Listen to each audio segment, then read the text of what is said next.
Olá pessoal, tudo bem? Bom, nós estamos aí com aulas online, né? Nós vamos dar continuidade às nossas aulas, nós estamos na aula 6. Nós havíamos, por último, calculado aí a radiação solar na superfície, utilizando o heliógrafo, né? A partir dele, nós calculávamos aí a radiação na superfície. Então, dando continuidade, nós vamos falar sobre balanço de ondas de radiação. Nós vamos falar do balanço da radiação solar e aí vamos entrar em balanço de ondas curtas e balanço de ondas longas, tá? Pessoal, ó, esse rascunho que eu tô, rascunho não, né? Esse esquema aqui escrito no papel seria o que seria passado no quadro para vocês, tá? Então, eu peço que vocês copiem aí no caderno de vocês, à medida que forem vendo a videoaula, vocês podem pausar o vídeo e então vão copiando para ter isso no caderno, tá? Também vai ter um material aí que eu vou também estar divulgando em forma de videoaula, que é dos slides. Então, esses slides eu vou disponibilizar para vocês. Esse material aqui, vocês precisam copiar para ter ele no caderno, ok? Então, vamos lá. Primeiro, balanço de ondas curtas. Então, como que funciona o balanço de ondas curtas? O RS aqui, ó, seria a radiação na superfície, a radiação que chega na superfície, tá? Então a gente tem a radiação no topo da atmosfera, que vai depender aí da latitude que eu estou indo com a época do ano. Essa radiação ela tem que atravessar a atmosfera, e ela vai se dividir em radiação difusa e radiação direta, tá? Então tem uma radiação que passa direto, outra radiação que é a radiação difusa. As duas somadas vão corresponder à radiação na superfície, tá? E parte dessa radiação é absorvida na atmosfera. Então, vai chegar a radiação na superfície. Toda essa radiação vai ser absorvida pela superfície? A gente viu que não, viu que parte da radiação ela é refletida e outra parte é emitida. Então, na forma de ondas curtas, essa radiação que atinge a superfície aqui, a radiação na superfície, parte dela é refletida, tá? Então, tem a radiação no topo da atmosfera, vai atravessar a atmosfera, vai restar a radiação difusa, mais a radiação direta, as duas somadas, elas vão chegar na superfície na forma de radiação na superfície. E parte vai ser refletida de volta para a atmosfera, ok? Então tá aqui o RA, radiação no topo da atmosfera, RD, radiação direta, RC, radiação difusa, RS, radiação na superfície, R. Isso é um Rzinho, tá? É albedo da superfície, que a gente já vai ver o que é o albedo, e Rzinho menor, RS, é a radiação refletida. Então, o que seria esse Rzinho aqui? Chama ele de albedo, tá? Então, é um coeficiente que ele está relacionado com a quantidade de energia refletida pela superfície. Então, dependendo do tipo de superfície, vai absorver mais ou menos quantidade de energia. Então, a gente tem aqui, por exemplo, a floresta, ó, é 0,15, tá? Então, ela vai refletir 15%. Solo descoberto, então, aqui 0,17 ela vai refletir 17%, tá? Grama verde, 25%, vai refletir 25%. Então, se eu estou refletindo, por exemplo, 25%, qual que é o total que a grama verde está absorvendo? Bom, se ela reflete 25%, vai absorver 75%, né? Areia do deserto, 40% de reflexão. Neve, observa a neve, né? Tanto que ela reflete 85% de reflexão, então vai estar absorvendo aí apenas 15%, certo? A água reflete pouco, 5%, então absorve bastante calor a água, ok? E aí nós temos o cálculo do balanço de ondas curtas, tá? Que seria o BOC. que é o BOC? É o RS, radiação na superfície, vezes 1 menos o albedo, tá? Então, lendo aqui, BOC, balanço de radiação de ondas curtas, R, na verdade, não é RS, é só um R, R é o albedo, ok? Exemplo 1, exemplo de cálculo de radiação de ondas curtas. Então, a radiação solar que chega à superfície gramada é de 850 watts por metro quadrado. Então, eu quero saber qual que é a radiação, o balanço, né, de radiação de ondas curtas e qual que é o valor da radiação que é refletida, tá? Então, está chegando aqui a radiação na superfície de 850 watts por metro quadrado. Quanto que está refletindo, tá? Então, vou utilizar a fórmula do balanço de ondas curtas. Então, a radiação na superfície eu tenho, o que eu não tenho é o meu albedo, né? É o R.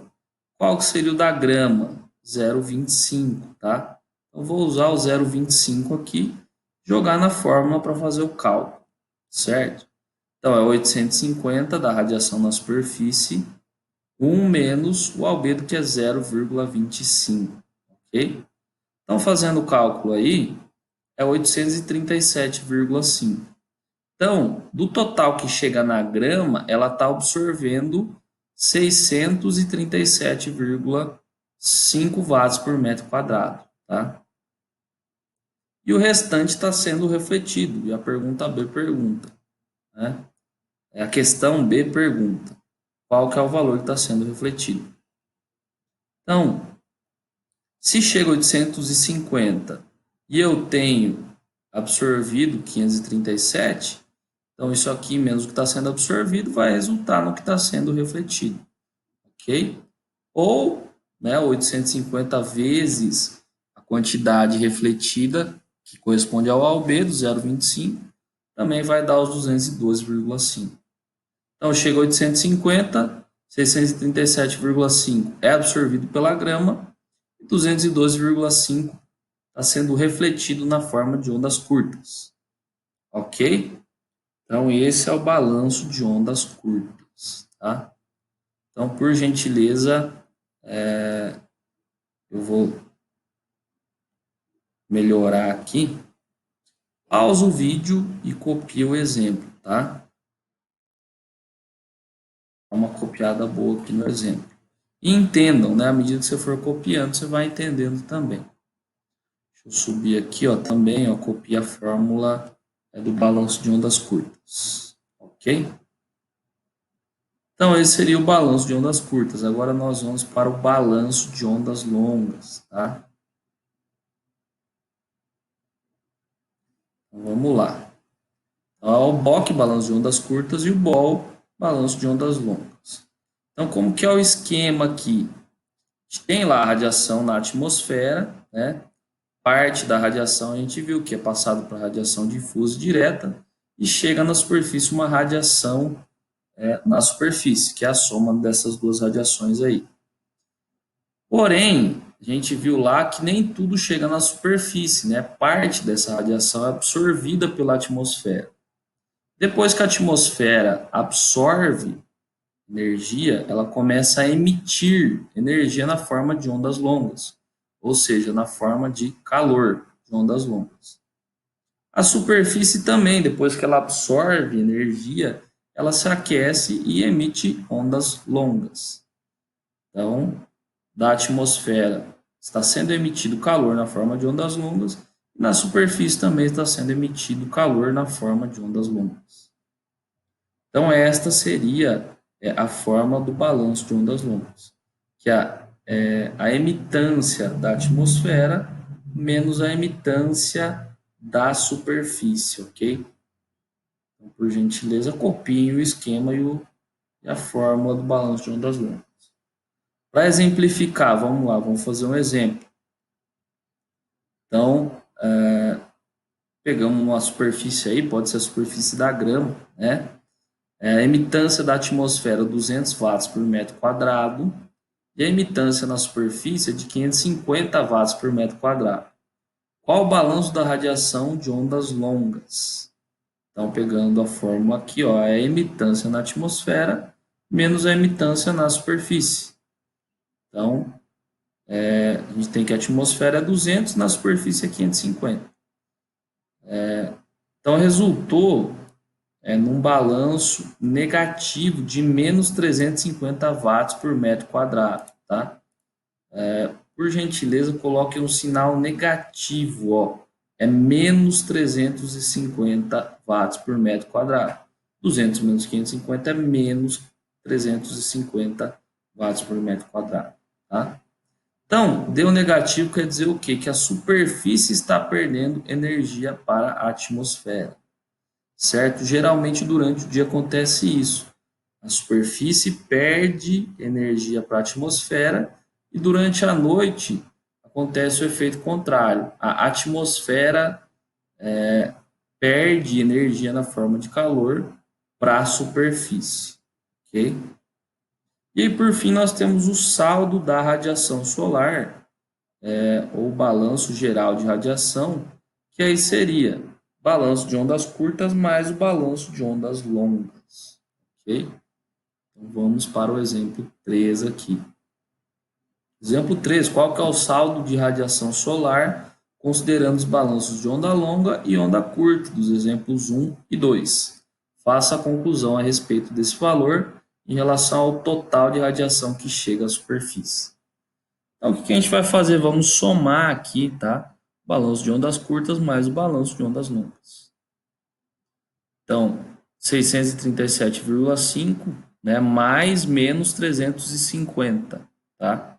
Então, vai resultar o balanço aí 287,5 watts por metro quadrado.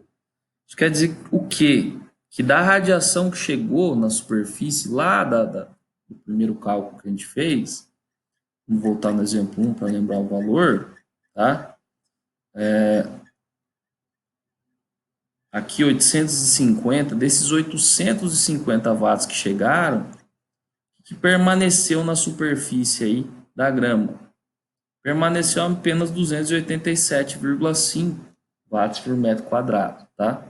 Então, do total de 850 watts por metro quadrado de radiação solar que chega à superfície, parte é refletido e parte é emitido de volta para a atmosfera, sendo que apenas 287,5 metros quadrados, watts por metro quadrado, nesse exemplo, é utilizado nos processos metabólicos da grama, aquecimento do solo, nesses exemplos em questão, cerca de 34%.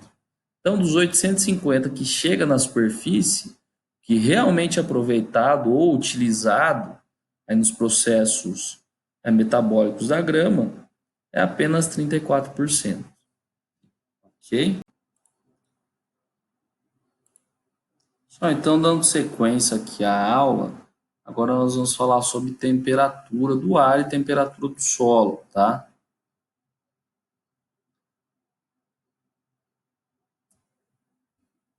Começando pela temperatura do solo. O regime térmico de um solo é determinado pelo aquecimento da superfície pela radiação solar e transporte por condução, calor sensível para o seu interior. Então, durante o dia, a superfície se aquece, né, gerando um fluxo de distribuição de calor para o interior do solo, e à noite ocorre o resfriamento da superfície, e vai inverter o fluxo, né? Então, o fluxo de calor da parte interna para a parte da superfície do solo. Então, ocorre uma variação da temperatura no solo ao longo do dia e ela é proporcional aí à radiação solar, certo? Então, por exemplo, aqui a gente tem um gráfico de um solo, certo? Aqui está a profundidade do solo, e aqui estão os horários, e aqui nesse eixo aqui estão as temperaturas, tá? Então, a gente pega às 5 horas da manhã, onde tem menos radiação solar, ó, na parte superficial do solo está próximo de 20 graus. Depois a gente vai para 9 da manhã, que ocorre um aquecimento maior aí do solo, já está próximo de 30 graus. Depois, a 1 da tarde, ó, ele passa de 35 graus na parte superficial do solo, ok? Aí depois vai para 19 horas, ele começa a resfriar, ele vai caindo de 35, vem para cá, e aí depois, ó, à meia-noite ele vem resfriando, às 23 horas no caso, né? Ele vem resfriando, e às 5 horas da manhã ele está bem frio, tá? E aí depois ele volta a aquecer. Isso aqui na superfície do solo, na parte superior do solo. Se a gente for a 5 centímetros, ó, o efeito continua parecido, só que a temperatura, ó, ela não é mais tão baixa e ela não é mais tão alta, tá? Ok? Se eu chegar mais para baixo ainda aqui, ó, 10 centímetros, também diminui essa variação. Ao ponto que eu chego aqui em 25 centímetros, a variação é muito pouca, tá? Então, por que que no decorrer da profundidade do solo, essa amplitude ela diminui? Isso acontece porque a condução do solo é lenta. A condução da temperatura no solo ela é lenta, tá? Então, por ser lenta, leva tempo para essa temperatura ir chegando nas partes da camada inferior do solo, tá? Para isso estar sendo transmitido. Então, quanto mais profundo, menor a variação. Porém, para nós é interessante estudar essa parte superficial de 0 a 5 centímetros, principalmente em termos de germinação do solo, né? Então vai ter diferença aí da germinação de uma planta, por exemplo, a, sei lá, 22 graus aqui e a 35 graus ou 40 graus de temperatura, dependendo do solo. Então é interessante visualizar nessa variação temporal e espacial da temperatura no solo. O que vai influenciar a temperatura do solo, né? A condutividade térmica do solo vai depender do tipo de solo, né? Se ele conduz bastante ou não. O calor específico e sua emissividade. O calor específico ele também vai variar de acordo com a quantidade de água que o solo tem. Se ele tiver uma quantidade maior de água, ele vai demorar mais para aquecer, né? O calor específico dele vai aumentar. Então a gente tem fatores externos aí que vai estar relacionado à quantidade de radiação solar, né? Temperatura do ar, nebulosidade, chuva, vento. Fatores intrínsecos ou internos, né? Relacionados ao tipo de solo, ao relevo e à cobertura que o terreno tem. Então, o tipo de solo, né? A textura, a estrutura que o solo está, o teor de matéria orgânica. Então, geralmente em solos arenosos, a gente tem uma amplitude térmica maior. Por quê? Porque a parte superior do solo ela se aquece com facilidade e ela também se resfria com facilidade. Porque a distribuição do calor não é boa. Ela não, o calor, né? Ele não se distribui bem para a camada inferior do solo arenoso, porque as partículas de areia elas são grandes e o contato entre elas é pequeno. Então a condução do calor ela é menor. Já o solo mais argiloso ele tem uma condução mais eficiente, então a amplitude térmica, ou seja, ele não vai se aquecer com tanta facilidade, também não vai se resfriar com tanta facilidade. Então, por exemplo, aqui nós temos dois tipos de solo, tá? A gente imagina dois tipos de solo submetidos à mesma temperatura externa, tá? Então, aqui está o solo argiloso e aqui está o solo arenoso, tá? Qual que é a maior temperatura atingida aqui? Tiver aí no solo arenoso, próximo de 60 graus. Qual que é a menor temperatura atingida? Também está no solo arenoso, ó, por volta das 4 da manhã aqui, uns 18 graus. Então tem uma amplitude grande, ó, que variou de 18 até quase 60 graus. Já o solo argiloso, ó, o menor dele está em torno de 20 e o maior aqui em torno de 40. Então a amplitude foi menor, a variação de temperatura no solo argiloso foi menor, justamente porque ele é mais eficiente, né, em transportar o calor para a parte interna do solo, né, para as camadas mais profundas. Ok? Relevo, como que o relevo vai influenciar? tá? O relevo ele vai influenciar também devido à quantidade de radiação que o terreno recebe, né? Então, se for um terreno voltado para a face norte, ele vai receber radiação durante todo o dia. Se for um terreno voltado para a parte sul, ele vai ficar na sombra, tá? Então, essa sombra aí vai diminuir a quantidade de radiação recebida. Está mais ou menos aqui no esquema, ó. O que fica a face norte recebe mais radiação solar, e o que fica a face sul aqui, ó, ele vai estar com sombra, né? Então, o terreno sombreado, ele vai receber menos radiação, então, consequentemente, vai ter uma variação menor de temperatura.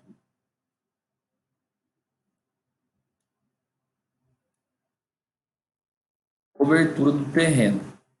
Então, um dos benefícios que a gente fala do plantio direto, ele está relacionado aí à redução da temperatura do solo. Por quê? Porque se eu tenho uma palhada, uma camada morta aí, protegendo o solo, essa camada morta ela vai se aquecer primeiro para poder transferir esse calor para o solo, né? E além disso, essa camada morta, essa palhada, ela é um isolante térmico. Então isso vai ajudar aí a evitar o superaquecimento do solo. E por outro lado, né, isso aí em locais frios a camada de vegetação ela pode ser um agravante. Então, por exemplo, se o solo está congelado, eu preciso que ele se aqueça. Então seria interessante eu não ter camada morta na superfície para que o solo possa se aquecer.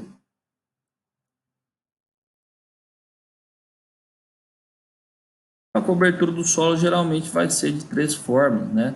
Solo sem cobertura, solo com palhada e o solo vegetado. Então, o comportamento da temperatura no solo, principalmente na superfície dele, vai variar aí de acordo com esses três tipos de vegetação.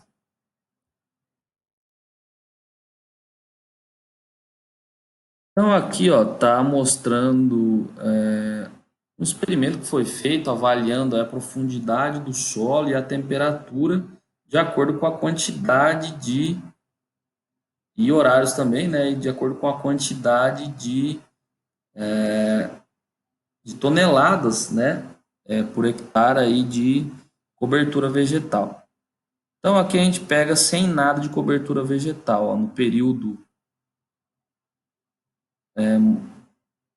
num período bem no horário aqui, deixa eu ver qual que é o horário das 6 da manhã, ele está com uma temperatura bem baixa, né?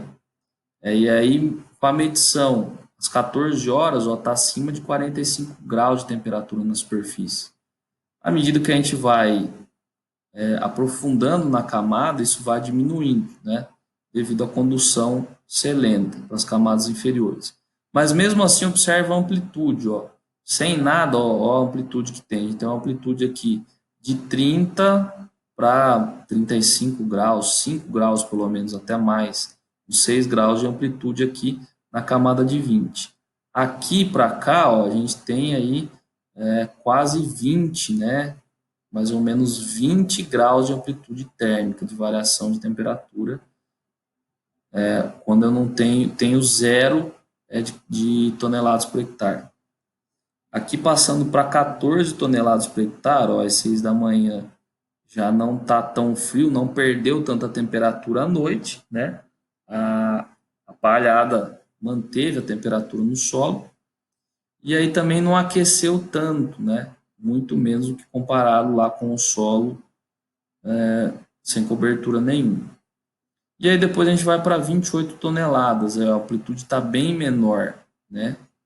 Então, eu já chego de manhã com uma temperatura maior no solo, ou seja, a camada morta aí, a palhada, segurou temperatura durante a noite, né? Não perdeu tanto calor, e também não aqueceu tanto, né? Então aqui na parte superior do solo, onde eu tenho maior variação, variou 5 graus, que é mais ou menos o que variou na camada que menos tem amplitude térmica, um zero, né, de palhada, ok?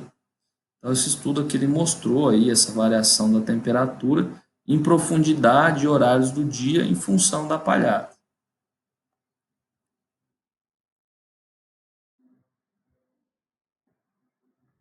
Então, nós temos variação diária, né, da temperatura.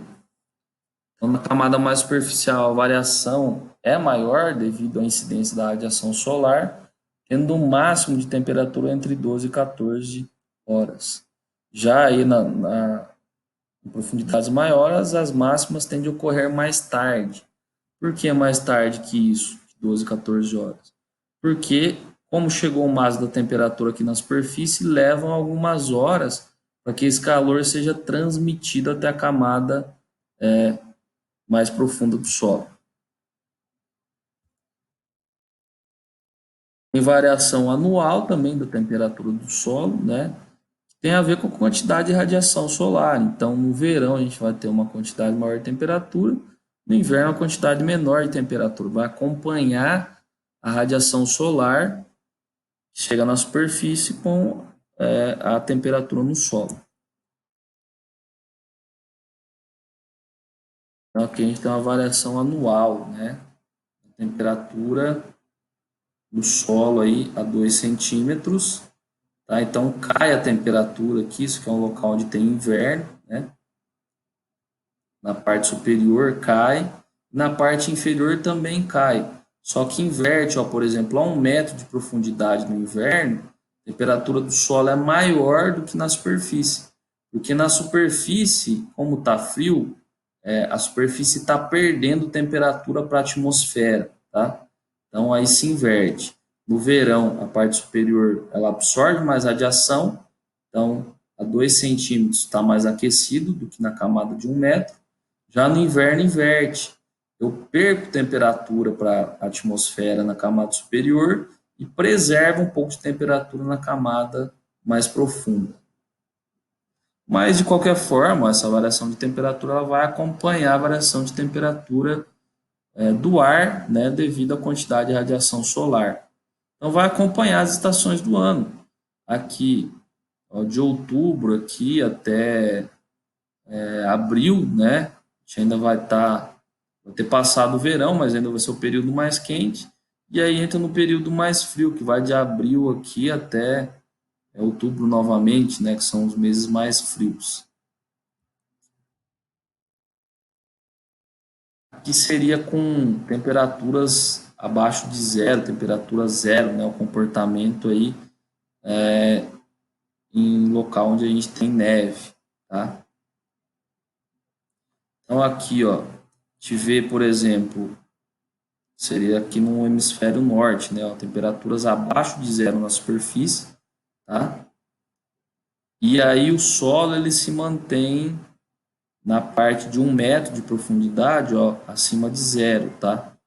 Porque ele está longe da atmosfera, então não está perdendo calor.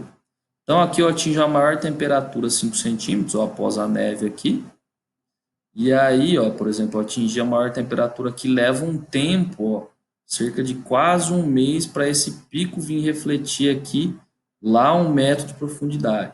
Então, essa transferência de temperatura ela é lenta, né? Da camada superior lá para a camada inferior.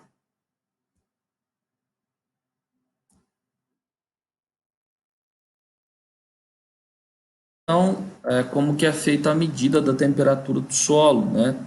Ele pode ser utilizado de forma vários tipos de sensores e elementos, né? O termopares ou termistores.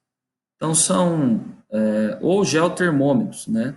Então a gente tem medidores eletrônicos e sensores eletrônicos ou medidores aí com mercúrio, que é o mesmo princípio que o termômetro que a gente utiliza. Geralmente eles são colocados a 2, 5, 10, 20, 40 e 1 metro de profundidade, né? E aí são avaliadas essas profundidades aí, como que se comporta a temperatura. Então, por exemplo, tá? Isso aqui seria um experimento, ó. Isso aqui seria um geotermômetro, ele está instalado aqui, ele fica inclinado para facilitar a leitura, né? E também tem a ver com a dilatação do mercúrio, vai estar numa escala levando em consideração essa inclinação. E aqui ó, seria um teste nas profundidades aí ditas, né?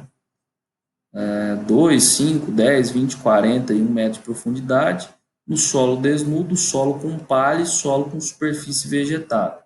Então, a partir disso, consegue-se traçar modelos matemáticos e determinar como que acontece aí a variação da temperatura no solo a partir da temperatura do ar. Então, por exemplo, está 30 graus aqui agora na temperatura do ar. Consigo relacionar, por exemplo, se for um solo desnudo, a 20 centímetros de profundidade, quanto que vai ser? Então, eu gero modelos matemáticos que me permitem inferir, né, como que seria a temperatura do solo para essas três características daquele tipo de solo.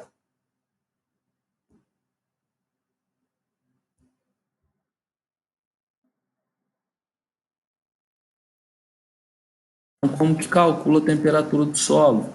Estação convencional, que seria essa que a gente viu aqui atrás, ó, né, eu tenho que ir lá e fazer a leitura convencional, a leitura manual, né, entre aspas, aí, dos termômetros. Então vai estar determinado aí todo dia, às 7 da manhã, 14 horas e às 21 horas, vou fazer a leitura das temperaturas, somar e dividir por 3, vou ter a temperatura média do solo, para cada profundidade. E aí, se for automático, né, com termistor, ele vai somar a quantidade de temperaturas e dividir pela soma que foi programado. Então, eu vou programar a cada hora. Se eu pôr a cada hora, eu vou ter 24 leituras, vou somar e dividir por 4. Por a cada 2 horas. Então, vão ter 12 leituras, vou somar elas e dividir por 12. Ou posso por a cada 5 minutos, a cada 15 minutos. Quem vai determinar o número de valores programados aí quem sou eu, né? Quem for estar cuidando aí desse sensor automático. E aí vai depender da tecnologia que tem esse sensor. Vai depender da quantidade de memória, né, que eu consigo armazenar nessa estação meteorológica. Pessoal, continuando, tá? Agora a gente vai ver aí sobre temperatura do ar, tá?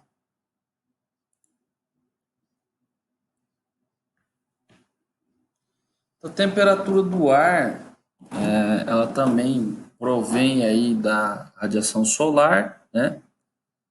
E aí ela pode acontecer de duas formas. Primeiro, que será um processo mais lento, que será a condução molecular, que é parecido com a condução térmica, mas através de moléculas, tá? Então, se por uma superfície sólida já é lento o processo, através de moléculas é muito mais lento, né?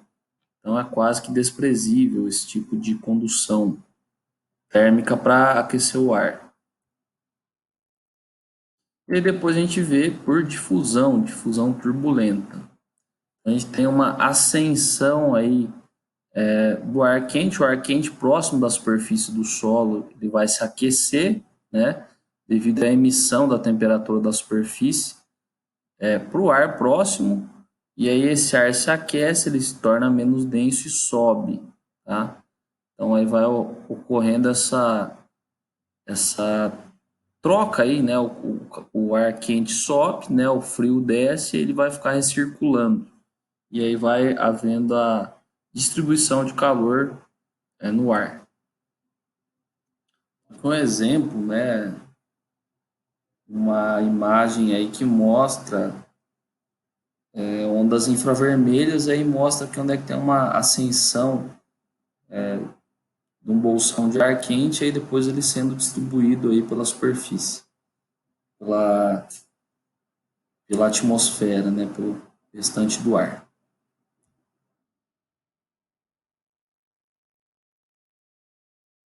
Então, aí, fatores determinantes da temperatura do ar, associados a três escalas de fenômenos.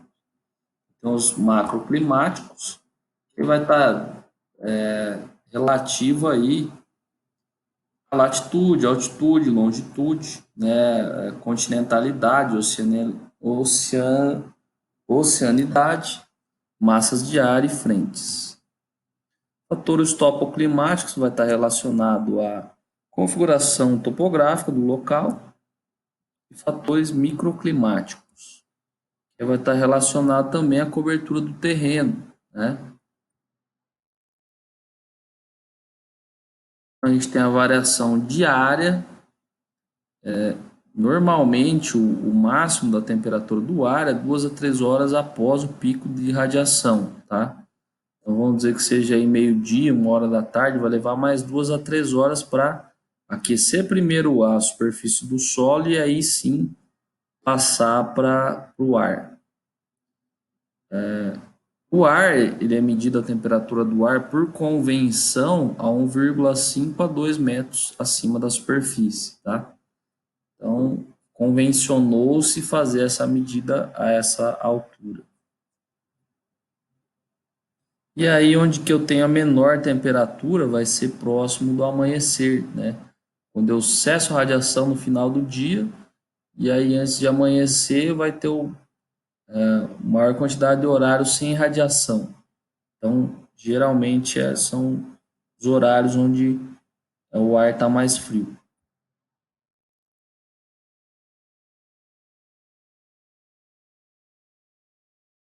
Então, aqui a gente tem mais ou menos os horários de temperatura, tá? Um gráfico. A gente tem aqui, ó, mais ou menos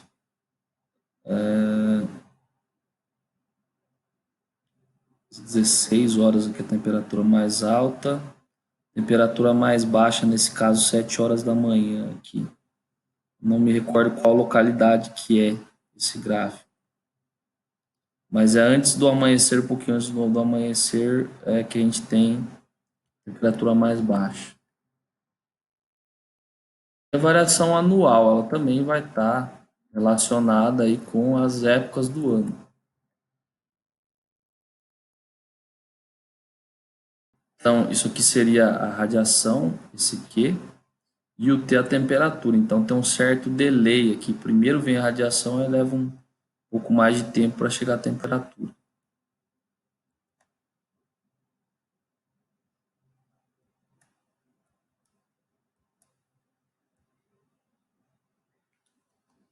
Então, também tem a localização, ela vai influenciar, né? A gente viu lá a lei de Lambert, né? Então, quanto mais perpendicular for a incisão do raio solar ou da radiação, maior vai ser a temperatura, maior vai ser a absorção, né, de calor na superfície, consequentemente o ar também vai se aquecer mais. A gente viu aqui, dependendo da época do ano, né, a hora que bater perpendicular à superfície que eu estou observando, maior vai ser a quantidade de temperatura absorvida e maior a quantidade de temperatura do ar, temperatura média.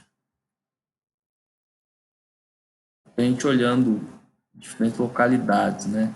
Aqui, por exemplo, na mesma época do ano, ó, o grau de inclinação seria 23,27. Se tiver em outro trópico, um trópico de Câncer, nessa mesma data, a inclinação já é menos perpendicular, então disponibiliza menos temperatura, né, no fim das contas. E aqui, como se fosse no Ártico, aí com o Sol próximo ao horizonte.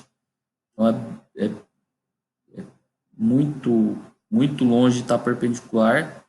Então, também a temperatura final aí ela vai ser mais baixa devido a isso. E aí a variação conforme a latitude do local, né? Então, por exemplo, tem aqui no primeiro quadro seria Porto Alegre, tá?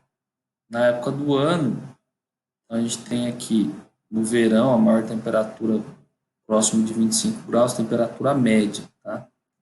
A gente vai para a temperatura aqui no mês 7, temperatura média mais baixa, 14 graus. Então, nós estamos numa temperatura, numa latitude de 30 graus. Se a gente sobe mais um pouco, com a latitude 19 graus, a temperatura média aqui 24, a máxima, temperatura média mínima é 16 graus. Então, minha amplitude de variação é menor, à medida que eu subo com a latitude. Então, estava 30 graus, eu tive uma amplitude de temperatura maior, subi um pouco, ó, já diminuiu a minha amplitude de temperatura, que é a diferença entre o máximo e mínimo. Aqui, vamos aqui para Maceió, ó, que a latitude é 9, né? Então tem temperatura média máxima aqui, pouco menos que 26, e a temperatura média mínima, que vai estar em torno de 25, 24, 23, 22. Então máxima 25,5, mínima 22. E aí para Belém, ó, que já está quase na linha do Equador, você tem variação de 1 ou 2 graus na amplitude. Não dá 1 grau, né? Mais ou menos 1 grau. Então a máxima aqui é 26,8 e a mínima 25,2, alguma coisa assim. Então quer dizer o quê? Quanto maior as latitudes, maior a amplitude térmica do local. A longitude, né? A longitude vai influenciar aí, quanto mais próximo do oceano, mais amenas são as temperaturas devido à brisa marítima.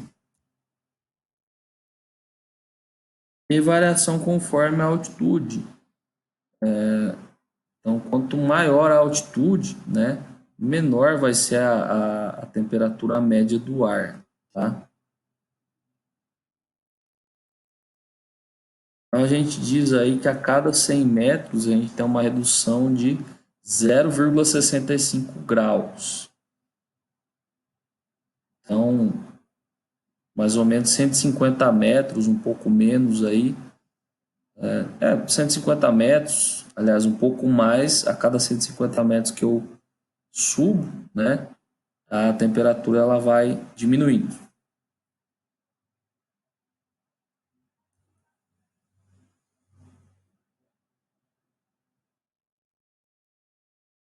Ver a variação da temperatura de acordo com a atmosfera, né, que tem a ver aí com o balanço de ondas longas. Então, se a atmosfera, se ela está nebulosa, ou seja, por exemplo aqui, né, ela está nebulosa, eu não perco tanto calor para a atmosfera porque esse calor que eu estou perdendo, que eu estou emitindo, ele vai voltar porque ele fica preso na atmosfera nebulosa. Se eu tenho, por exemplo, uma noite aí de atmosfera limpa, essa onda ela não é refletida de volta, então eu perco mais calor. E aí acontece o que a gente chama de inversão do gradiente térmico, tá? Nós vamos ver isso com mais detalhes em geada, eu até não vou entrar com mais detalhes aqui, mas seria só para exemplificar que em noites onde a gente tem atmosfera mais clara, a gente vai perdendo mais temperatura.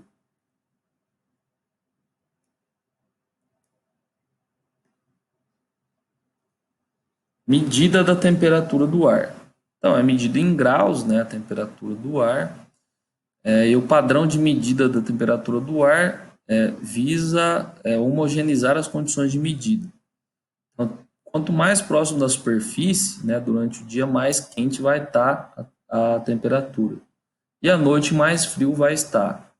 Por isso foi padronizado, né, uma medida única aí de 1,5 a 2 metros de altura, próximo de uma superfície plana e gramada, certo? Então, isso é um padrão meteorológico para a gente poder comparar, né? Então, para poder comparar no local aqui ou em qualquer outro local do mundo, a gente vai ter uma temperatura nas mesmas condições, para não mascarar ou não mudar ou não ter cada um medindo de uma forma diferente, e aí eu não posso comparar essas temperaturas. Ela pode ser medida através de uma estação meteorológica convencional ou de uma estação meteorológica automática com sensores, tá? tanto na estação convencional, que eu vou ter que fazer a leitura lá olhando a escala e vou anotar no papel, né? E aí depois eu vou planear esses dados, ou na estação meteorológica automática, que ela vai guardar para mim os dados automaticamente, já vai lançar planilhado. Nas duas eu tenho que ter o que a gente chama de abrigo meteorológico, que é o quê? Onde vai ficar o sensor de temperatura, tá? Ou termômetro, ou o termopar, ou o termistor aqui, que mede a temperatura de forma automática. Seria o quê? É um local livre da influência do vento, ó.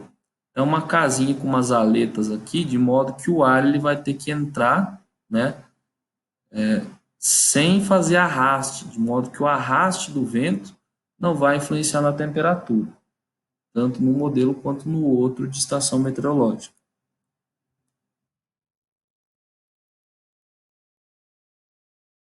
Então a gente tem aí medido por dilatação de líquido, né? Seria os termômetros utilizados aí nas estações convencionais. Aí nós temos o termômetro de máxima e mínima, um vai registrar o máximo e outro o mínimo, né? Aí temos o termômetro de bulbo úmido e bulbo seco. Aqui a gente vai entrar com mais detalhes nesse tipo de termômetro quando a gente estudar a umidade relativa, tá? Termômetro de bulbo seco e bulbo úmido. Temperatura do ar ela é medida em termômetro de bulbo seco, certo? Que é a temperatura do ar. Seriam termômetros convencionais, né? Esse aqui, ó, seria o termômetro de bulbo seco, ó, ele está no ar. E o bulbo úmido, ele tem aqui um paviozinho, ó, com água, né? Que simularia umidade relativa a 100%, tá? Por enquanto, nos interessa apenas o termômetro de bulbo seco. Temos aí os termógrafos, que eles funcionam com dilatação de sólidos.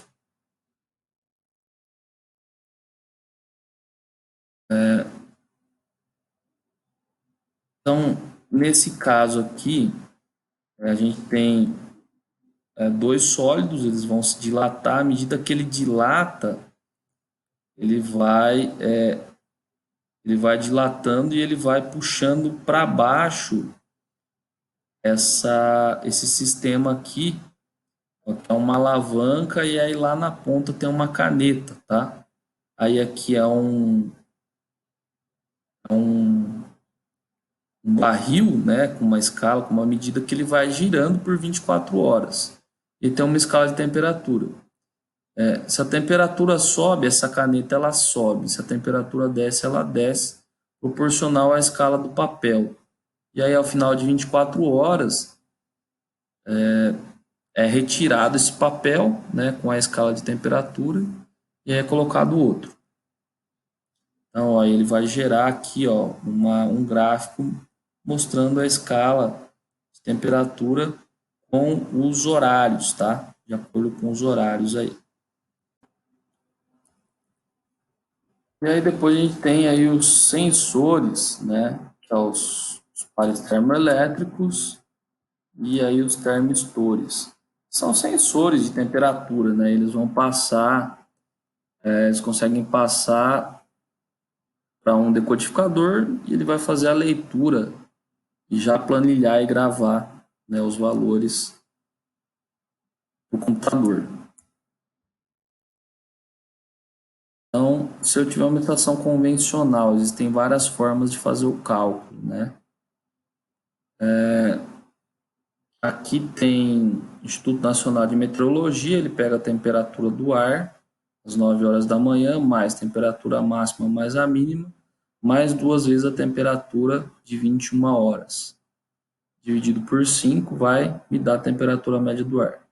O IAC tem a metodologia própria deles, Instituto Agronômico de Campinas, que a temperatura às 7 horas da manhã, às 14 horas e duas vezes às 21 horas, dividido por 4. Também posso fazer por valor extremo, que é a temperatura máxima mais a mínima dividida por 2. E o termógrafo, que é aquele que forma aquele papelzinho, né, com a caneta aí que sobe e desce, vai marcando as temperaturas, seria a temperatura a cada hora dividido por 24 horas.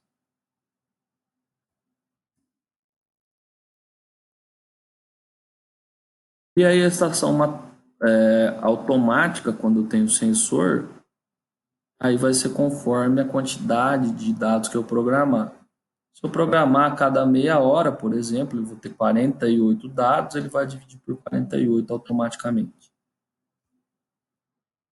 Ok, pessoal, então seria isso, tá? Relativo às temperaturas de solo e temperatura do ar, certo? A partir dessa aula que vocês tiveram aí, vocês vão responder um questionário com algumas perguntas referente ao conteúdo, tá?